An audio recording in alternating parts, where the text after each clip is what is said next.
नमस्कार।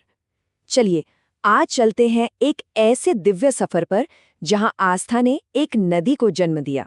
हम बात कर रहे हैं महाराष्ट्र के नासिक में ब्रह्मगिरी पर्वत की गोद में बसे पवित्र स्थान त्र्यंबकेश्वर की।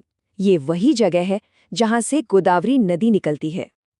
लेकिन इस कहानी में आगे बढ़ने से पहले एक सवाल मन में आता है ना, कि भगवान शिव की तीसरी आंख का आखिर राज क्या है।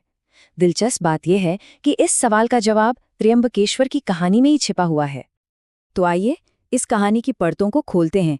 इसकी शुरुआत होती है भगवान शिव के एक बहुत ही खास रूप से, त्र्यंबक यानी 3 आंखों वाला स्वरूप। कहते हैं एक जमाना था जब देवता और ऋषि मुनि एक ऐसी शक्ति की तलाश में थे जो दुनिया के 3 गुणों सत्व, रज और तम यानी अच्छाई, क्रिया और अंधकार में एक संतुलन ला सके।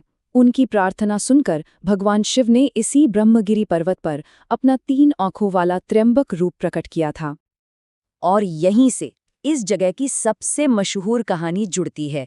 ये कहानी है गौतम ऋषि की, उनकी तपस्या की। ये एक ऐसी कहानी है जिसमें भक्ति भी है, संकट भी और एक दैवीय चमत्कार भी।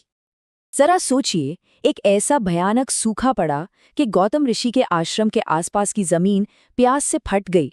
हर तरफ जिंदगी दम तोड़ रही थी। इस भयानक संकट को देखकर ऋषि गौतम ने भगवान शिव की कठोर तपस्या शुरू कर दी। उनकी तपस्या से खुश होकर जब भगवान शिव प्रकट हुए तो उन्होंने ऋषि से वरदान मांगने को कहा। पर गौतम ऋषि ने अपने लिए कुछ नहीं मांगा। उनकी बस एक ही प्रार्थना थी, हे प्रभु, इस धरती को फिर से जीवन दीजिए, यहाँ अमर गंगा को बहा दीजिए। ये थी उनकी निस्वार्थ भक्ति। और एक ऋषि की इसी सच्ची निस्वार्थ पुकार ने एक ऐसे चमत्कार को जन्म दिया जिसने इस सूखी धरती का भाग्य हमेशा हमेशा के लिए बदल कर रख दिया। यहीं से शुरू होती है गोदावरी के उद्गम की कहानी। बस भगवान शिव का आदेश हुआ और माँ गंगा खुद ब्रह्मगिरी पर्वत से नीचे उतर आईं और इस तरह जन्म हुआ गोदावरी नदी का।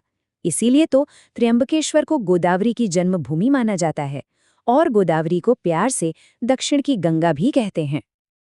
लेकिन रुकिए, कहानी सिर्फ नदी तक ही खत्म नहीं होती। अरे, इस जगह का सबसे बड़ा और गहरा रहस्य तो यहाँ के मंदिर के गर्भगृह में छिपा है, एक बहुत ही अनोखे ज्योतिर्लिंग में। और इस पूरे रहस्य को समझना है ना, तो बस एक नंबर याद रखिए, 3। जी हाँ, यही वो अंक है जो इस ज्योतिर्लिंग को दुनिया के बाकी सभी ज्योतिर्लिंगों से बिल्कुल अलग, बिल्कुल खास बना देता है। देखिए, त्र्यंबकेश्वर का शिवलिंग कोई आम शिवलिंग नहीं है। इसके अंदर 3 छोटे छोटे मुख बने हुए हैं और ये तीनों मुख प्रतीक है त्रिदेवों के, ब्रह्मा, विष्णु और महेश।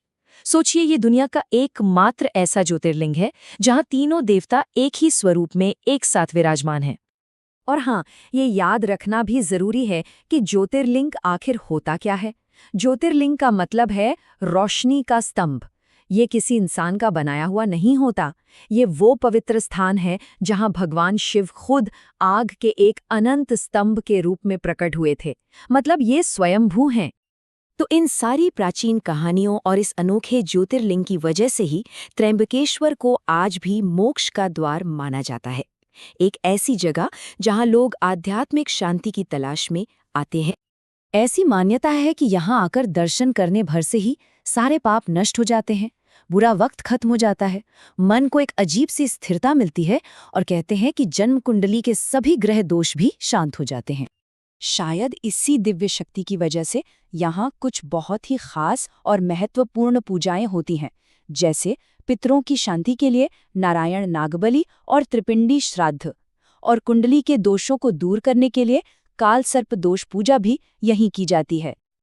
अच्छा, एक और बात है जो इस जगह को और भी पवित्र बना देती है।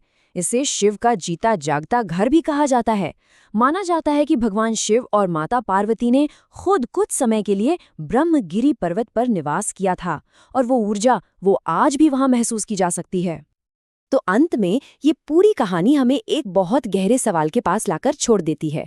क्या सच में आस्था में इतनी ताकत हो सकती है कि वो एक सूखी बंजर जमीन पर जीवन देने वाली नदी को जन्म दे दे? त्र्यंबकेश्वर की कहानी तो हमें यही विश्वास दिलाती है कि हाँ, ऐसा बिल्कुल संभव है।